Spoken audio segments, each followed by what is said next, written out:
Hi, ladies and gentlemen. Terry Martin with the Illinois Channel, and I'm joined again with Jeff Berkowitz up in Chicago with Public Affairs TV.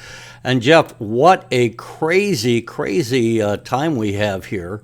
We are in the middle of a presidential race. It should be Republican versus Democrats, and instead it seems more increasingly right now what we're talking about every day are the Democrats who back Joe Biden versus the Democrats who keep pressuring him to get out of the race.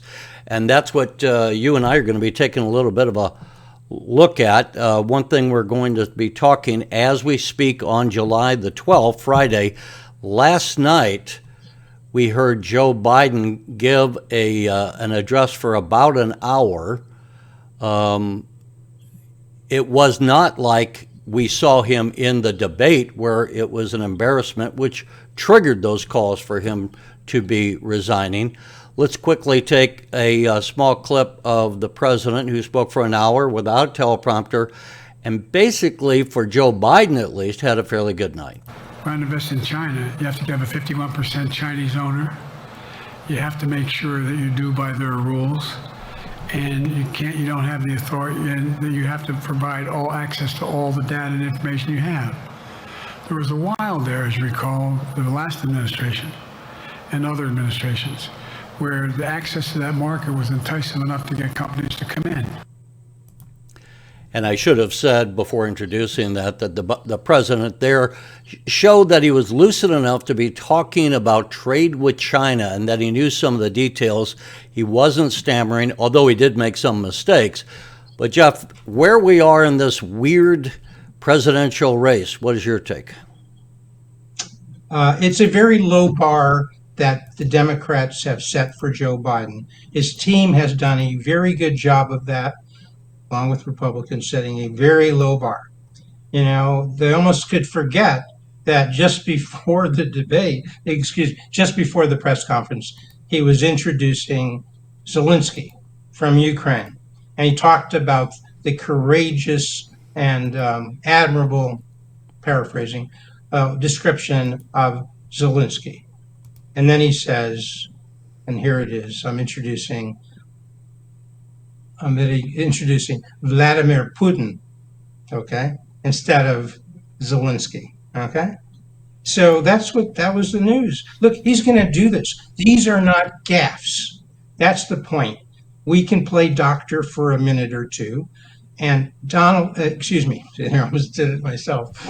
Joe Biden's problem is a short-term memory loss. This is sine qua non. This is what dementia is. Short-term memory loss. It's not something 10 years ago. You have trouble memorizing or remembering what you were preparing for a half an hour ago. So you would know. You're introducing Zelensky, okay? President of Ukraine, and you say Putin. Your mind doesn't process, okay? He sounds tired. He looks tired. It's not inspirational. He doesn't talk like, look, Terry, you and I are not great orators, but we don't turn people off. Well, and the thing is, while Biden, and I played that clip not because it's the kind that's attention grabbing, but to be fair to the president, that last night, for him, he had a fairly good night. However, as you're pointing out, he basically is recognized by having some form of dementia. I'm not going to play to where he has nights like he had in the debate, and then he has nights like last night where he's okay. But you never know what version of Joe Biden or you're going to get. And the people have seen it. We see across the board that the support for the president's candidacy for another term is going down. And let's listen to Congressman Jim Himes of Connecticut, the chairman or ranking member, I should say, of the House Intel Committee. He was interviewed on MSNBC, and he points out kind of what we're just saying, that you just don't know what you're getting with Joe Biden. It's really not about tonight. And one of the really kind of sick aspects of this moment is that we are watching every speech, every rally, every debate, and saying, how did he do today? And that's just not the way to think about the presidency of the United States. One Democratic lawmaker, Congresswoman Marie Gluesenkamp-Perez, is even suggesting the president resign. Some Democrats are hoping former President Obama and former House Speaker Nancy Pelosi, who reportedly have spoken in recent days about the president's campaign, can convince the president to step aside. The party elders are saying, Terry, the party elders are saying what we're saying, and we're not party elders. Obama is saying, if you watch him, when he guided, metaphorically and literally, and guided Biden off the stage a few weeks ago at a fundraiser, putting his arm behind his back to help him go in the right direction, okay? And now he's trying to guide him spiritually to get off the stage, as is Speaker Pelosi without saying it. They know what we know. Look, you started the show with actually a flattering clip of Joe Biden. If you watch him for the hour press conference, he looks and sounds tired. He talks in a halting way, and it's constant. So it's not the slip of calling, another Vice slip he had President was Trump or right, Zelensky, President Putin. It's not. It's throughout. It's constant. And it's going to happen because every time you see him, you're going to be reminded this guy does need to go to sleep at 6 o'clock at night, okay? He can't be wakened at 2 a.m. in the morning with a tough call. Somebody else has to be called and make the decision for him. So he's not going to be there 4 years, most likely not there 2 years. So if you're voting for Biden-Harris, you're voting to put Kamala Harris as president of the United States. The person who would they put in charge of the border. And I think everyone recognizes that. There's no way that Joe Biden has the capacity to serve another 4 years. People are shocked now. I mean, it's almost like, is he going to make it to the election? Is he going to make it to January? He wouldn't last in a second term were he reelected. Biden would not last more than 1 year if he lasted that long. And this isn't just politics. This is a national security issue. We have China, we have Russia, we have Iran, we have the war in the Middle East, the war in Ukraine. You can't be rolling the dice and hoping that the president is going to be lucid when something happens, there's a crisis, and we need to call on him. It can't be fixed with a cognitive test, even if he were going to do it, which he hasn't done. That would just reaffirm what I said. It's a short-term memory loss. You can't be in a conversation with the premier of China, President Xi, whatever you want to call him.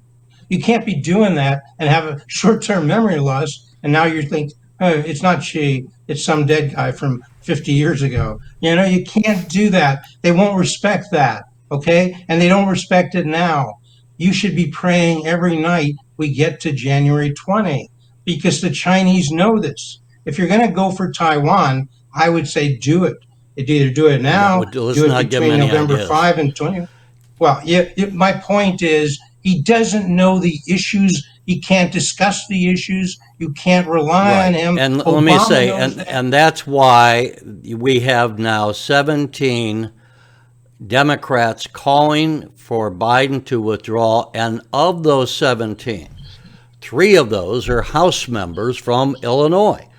And that's Quigley, Congressman Quigley, Brad Schneider, and Sorensen in the 17th district. And, this is not a chorus. When you get members of the president's party saying that he needs to go, these people are not, they're taking some political risk. And they have deemed it in their interest to come out against their own president and say we need to get him off the ballot. And not just because Biden, at this point, I think almost universally people recognize that he would be losing to Donald Trump, but that it's the congressmen, it's the senators, the people down ballot in the Democratic Party, in states across the nation that might be losing their congressional seats, their Senate seats, and that's what really is frightening the leadership of the Democratic Party to where they're stuck. And apparently, if Biden, who is dug in, said again last night, I'm not getting out of the race. I don't know what the Democrats are going to do. They can call for him to resign, but if Biden says, no, I'm not getting out, I'm not sure how they force him out. Well, he's not a fool. He may have short-term memory loss, but he knows, Terry, he knows to win. Yeah, he may have $200 million there, but if the money dries up, that doesn't get him across the line. Trump is with him or ahead of him now on cash in hand, and he's going to continue to build that. I could see another billion coming in. Sounds like a lot of money? No, it's not. Okay. And so he knows he needs to have the money continue to come in. He knows the polling has to show that he's still in the race, especially in the swing states. He's not. His problem is he doesn't have a Jeff Berkowitz or a Terry Martin close to him. I always said Obama would have done better. I knew Barack very well if he had had an advisor, if not me, but somebody who was at least right of center. Somebody will tell him the truth. I mean, if Biden can't read the polls in the swing states, he needs to have that truth coming to him. As we know, the Democrats around him are either delusional or they're unwilling to deliver the truth. I know you have Democratic friends. I have Democratic friends, and I respect them, and they're thoughtful, etc. We differ on policy, but they're somewhat delusional. I've been blessed or allowed to sit with Democrats. Can't say who or where or what they said, but I listen to these folks, and they trust me, so they talk as they would if there wasn't a media person there, and they talk as if there was no problem. There's no problem with the border. I had the figures wrong when I told them. It's hard sometimes for us who follow the issues as closely as we do to hear people talking as if they're just from a different country, and one wonders, are you listening to the wrong news? Are you not listening to the news? I don't know where they get their information, but it's almost sometimes as if you talk to people and they're just in a little bubble and they don't know really what's going on around it. But just today I was listening to an analyst, and they were saying the polls are changing in favor of Trump, and so we have what should be safe Democratic states are now in play. Obviously, Virginia, you and I have talked about how that is been 50-50, and now a number of political analysts are giving that leaning Republican. And we don't know. We're going to get to vice president picks for Donald Trump. He could pick the governor of Virginia, which would also help. But Virginia's in play. New Mexico's in play. Even New Jersey, blue New Jersey in play.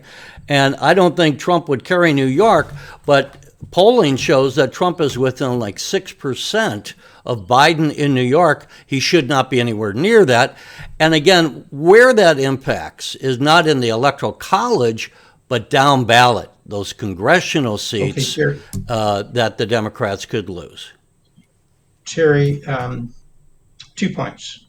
One, Washington Post has a columnist who I know, you may know, Megan McArdle.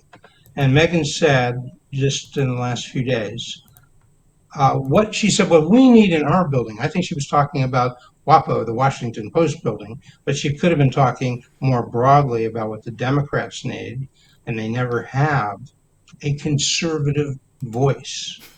Because you go to the New York Times, there ain't really a conservative voice there. I mean, one maybe as an opinion columnist, okay? There's not a conservative voice in any of the mainstream. In the Washington Post, the New York Times, NPR, ABC, CBS. I mean, but her point, but Terry, let me finish. Her point was, if those folks in the media had a conservative voice, and in the Democratic Party, and they heard it, they would not be surprised about what we're saying about Biden. They would not have been shocked about the debate. You and I saw it. We heard that. I watch Fox, I watch MSNBC, I watch CNN. Okay. Anyone who watches Fox was they, not shocked at Joe Biden that they that's saw my in the point. debate. The fact They that don't he's watch Fox, stumbling, Jerry. that he's pausing like that, and by the way, we've both been engaged in journalism activities for decades. It is criminal the way the mainstream media has participated in a cover-up. You know, I wrote on Facebook a little editorial earlier in the week, and I said, I remember when the networks used to investigate cover-ups, now they participate in them. They won't cover Joe Biden, or they will now, because they want to get Biden out and maybe get a replacement. But they are part and parcel, a mouthpiece of the Democratic Party. Go. Let me go back to 2010 and give you a real-world example. Maybe one of the last times I actually conversed with my good friend Barack Obama, who I did 6 half-hour shows with from 2000 to 2004. Saw him on a line. It's 2010. Might have been. It was here in Chicago, Father's Day, and maybe it was a little closer. But I happened to have been on my 15 seconds of fame with Bill O'Reilly on Fox, right around in the time between Barack Obama, when he was president-elect, when he was elected, but he hadn't been inaugurated. And I started trying to explain to him, did he happen to see me, this is in 2000, I guess 2008, okay? December of 2008, after Blagojevich was arrested, but before Barack was inaugurated. I was there. I won't go into why I was there, but I was there. And I said seriously to Obama, I had a chance to speak a few words with him. Did you happen to see me on O'Reilly? And he said, oh, no, Jeff, with a big smile. I must have missed that O'Reilly show, which is his way of saying, I don't watch Fox News Channel. I don't watch O'Reilly. Well, Barack, if you're listening now and you did watch, you might have known something. Sometimes the people at Fox have, some wisdom that you could benefit from. And scroll from 2010 to 2024, you folks who are watching that coterie of close advisors to Biden, maybe click on Fox, okay? Then you won't be shocked when you see them talking and saying things. Because I'll tell you one thing Fox does now, which is good, they give you clips from MSNBC and CNN, because they know what I know. Their viewers should see some of what's on CNN, should see some of what's on MSNBC. Live in the real world, which is broader than just your perspective. And with that being said, we're past the halfway mark. You just mentioned we're going to go to the VP list. Let's go there now, because I think it's relevant to think, because the Republican convention, we're taping this on July 12th. Well, Friday. And the convention is coming up. This is a Friday. The convention is coming up, and Trump, we're told, whether it's true or not. This is interesting, though, before we bring up the list, because we're told Trump has in mind who he's going to pick, and he'll announce it right at the beginning of the convention. However, because of what's going on with Biden and all we talked about, Trump at this point doesn't even know who he's going to be running against. He doesn't know if the VP on the Democratic ticket will be Kamala Harris, or if they're going to replace both the president and the vice president. So I just bring that out. No one knows at this point. Maybe it's Biden Harris. Maybe it's someone else. Possibly even it could be Pritzker. I don't want to go into that now, but it's just odd as we bring up who might be running for vice president, and I'll bring that up. Possible people that Trump is said to be looking at. We had this before. This has been narrowed. Most of the speculation now comes down to it might be either the first three there, either Governor Burgum of North Dakota, Senator Marco Rubio of Florida, or Senator J.D. Vance of Ohio. So we'll have to see. So let me interject. To say you and I know and others know, Trump likes to have a wild card. Trump likes to think where people aren't thinking, likes to look where people likes a dramatic surprise. Wouldn't it be something if he picked somebody who wasn't on what people said was first his long list of 8, his short list that you've just said of 3 or 4? How about Terry, my number one pick? It actually is a safe, sounds like not so safe, but I think it's the best pick given the uncertainty. He doesn't know, and I don't think he's going to know by the time he has to decide, which is, I think, by Monday. That's when the Republican convention starts, Monday the 15th, 3 days from the day I'm speaking. He has to decide. I'd say go with Glenn Youngkin. That's a very wise and thoughtful, safe choice. And it helps him how. And are you saying that's who you think he will, or that's who you think he should pick? Well, I think he should, but it's not. Glenn Youngkin is the governor of Virginia. We already talked about how it's 50-50. Youngkin would help Trump carry Virginia. I mean, it's not a given, but it would probably help him. But also, I think you could say that Youngkin is, at least in the way he is perceived, that he is perceived more as a moderate than perhaps some of the other selections. Well, and yeah, he's 57. He's the right age. He could serve 4 years and then he could serve another 8. The VP is the logical heir to the presidency. Trump can only serve 1 term, so he could be elected in 61, be young enough to serve till he's 69. He is a success story. And Trump likes people who've done well in business. He's done well in business. Net worth estimated at about $400 million. Carlyle Group, well known, Cheney and those people, that's who they hang with. And he got an MBA from Harvard, not exactly a conservative institution.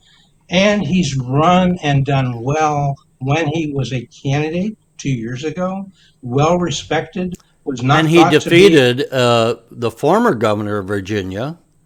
And so in other words, as a candidate, he won in a blue state when he was not expected to win, when it was almost a given that it was going to be the former governor returning, the Democrat, but he won pretty well. He had a great victory. That was a state that had been a purple state for a long time, but now people said, yeah, those victories by Dems there showed it was a blue state. He reversed that. Will that continue? We'll see. But that's what you want. If you're Donald Trump, you want a VP who's known as a guy who can speak to moderates, who can speak to the suburbs, who's demonstrated that, and yet is accepted by the base. Trump knew enough to stay out of Virginia. He didn't have to make a big fuss. That is, Youngkin didn't have to say that. He got along with Trump. Trump stayed away, and he won. So I think, okay, if it's a long shot, but yes, I think it should happen. Could it happen? I think you also, of course, have J.D. Vance, who I believe also has a law degree from Harvard, if I remember right, and is very articulate, wrote a bestseller, was elected in the last 2 years ago as the senator from Ohio, and so Trump has a number of good picks. I think Governor Burgum is too old. Terry, excuse me. Stop. Trying to help you. You made a mistake. Just want to clean up aisle 6. Okay. You said Vance. Burgum. You believed also had. Yeah. Also, you said also. No, you're going to Burgum. Go. We were on Vance. You said Vance. You thought had a law degree from Harvard as well. Like. Well, what does he have? Just get to it. What? Law degree from Yale. Okay. Small thing. Right. Difference between Yale and Harvard. I don't want to take 5 minutes to get the correction. Okay, so either way, he's a smart guy, Ivy League law degree. No, hold on. You're missing the point. Well, I don't want to run out of time, and there's other things we need to get to here. We got 5 minutes. This is a lot. This is important. Let's make the right, point. Okay. Vance's claim to fame is he grew up in Appalachia within Ohio. Okay. He is thought to have a connection in Pennsylvania, which is going to be obviously a swing state, in Michigan, in Wisconsin. Is that true? Does he relate to those people with those close votes? What ethnicity? I don't know, but that is said. before we go to Burgum, because Burgum ain't Well, we're gonna not be going the to guy. Burgum. I want to go. The other Let's problem go besides to Joe Marco Biden Rubio. losing his wherewithal is we are facing, as a nation, inflation. And you talk about the middle class. It's not just who they pick as vice president. It's when you go to the grocery store. And just today, Jeff, this morning, as we are taping this, we had the producer price index. That is the cost of goods going up for producers. It went up, as you see, 2.6%. It was supposed to go up, or expected 2.3. And why does that matter? For those who don't follow investing and the market and all, that means that those who are the producers are going to have to be passing along those costs. That means we are going to continue to have increased inflation. And when you have the voters going every day to gas stations and grocery stores, this is going to hurt not just Joe Biden, it's going to hurt those Democrats down ballot, as we've been discussing. Okay, Terry, let me just go back. I know you want to cover a lot. We only got a few minutes. But the most important thing to tell people, since the VP is going to be announced in the next few days, we mentioned my pick, Lynn Youngkin. We mentioned J.D. Vance, okay. We mentioned Burgum. We didn't mention perhaps the most likely guy, Marco Rubio. And why is he most likely? He's been talked about a lot. Trump's been talking about him. He's certainly within that group of 3 or 4. And he could be extremely helpful. He's well respected. He's well established. He's been a senator for, I think, 14 years. He would be a good president, I think Trump would say. Marco Rubio would be the first Hispanic. He's from Cuban heritage on a national ticket. He can speak Spanish and go out and reach out to the Spanish voters that Trump is picking up. And he's on the Intelligence Committee. He's very, very aware and has spoken on the floor of the threat of China. So he is very good on a number of the issues that the voters may not know but would hear more about. And stop yourself when you say, yeah, he's Hispanic and he connect with Hispanics. It's not a national vote. It's a swing state vote, 7 or 8 states. Right. Arizona and New Mexico right. have Hispanics. Right. So those are 2. But other states may have them. I'm sure they have some Hispanics. It is a big effing deal. The one time I'll quote Joe Biden, a big effing deal. So you got a really good choice in Youngkin. You got a good choice in J.D. Vance. You got a good choice in Marco Rubio. Burgum, I know Trump likes him, but I don't think. Well, I think Burgum might be invited to be in the cabinet, but he's, to me, to my thinking, he's too old to be vice president. I think Trump wants to pick someone who's young enough, whether it's the 3 that we mentioned, J.D. Vance, Youngkin, or 39, Rubio. Yeah, they're young enough. Rubio, I think, is 53, so he'd only be 57. Rubio, Marco Rubio is only 53. I think Youngkin is 57. So, these men are young enough to run as president 4 years from now. And just because you're picked, by the way, whoever Trump picks as vice president doesn't mean the Republicans are going to nominate that person. Obviously, they would have quite a platform, but they're going to be challenged. Say that again. Whoever Trump picks right now as vice president 4 years from now does not mean the Republican Party would nominate the vice president. Whoever that is, I suspect they would be challenged for the nomination. Well, not so much, but maybe, historically. I can guarantee you they would be challenged for the nomination 4 years from now. Okay. They are not going to put the vice president in by acclaim, just as H.W. Bush was challenged by Bob Dole. Yeah, I didn't mean by acclaim. I just meant I think he'd be a strong favorite. Put it that way. They may, but there's going to be competition. The Republicans have a lot of people that they can run for the presidency, and the Democrats, sadly, not so much. But look, we got to wrap it up. We're running out of time. We are out of time. So thanks for watching, ladies and gentlemen. Give us your comment. Who would you like to be vice president? And tell us if you think Joe Biden should be replaced as the nominee of the Democratic Party. Jeff will be busy next week covering the Republican convention, and until then, we'll see you next time.